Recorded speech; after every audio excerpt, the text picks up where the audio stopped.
Ayuda, no? May ayuda na naman ako kay Desha. Ito daw ay pansit biko. Oy, gawa ni Daddy. No? Ang kanyang pudang na retired general ng PNP. Every time may biyaya ako kay Desha, kinukontent ko talaga para mag-multiply.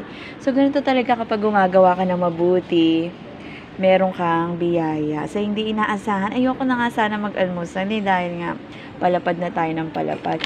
Meron na naman atang endorsement galing kay Desha. Oh, meron na naman siyang ganito. Pampaganda. Pag kumain ka ng seaweeds, gaganda ka. Oh, calling the attention. Tina, may bago na naman si Desha dahil kailangan natin to. Babata daw tayo ng 10 taon. Ayan na. Maraming salamat sa mga biyaya na ipinagkakaloob sa atin ng ating mga katrabaho. Siyempre, alam mo naman ako, hindi po pwedeng hindi nagbabrag.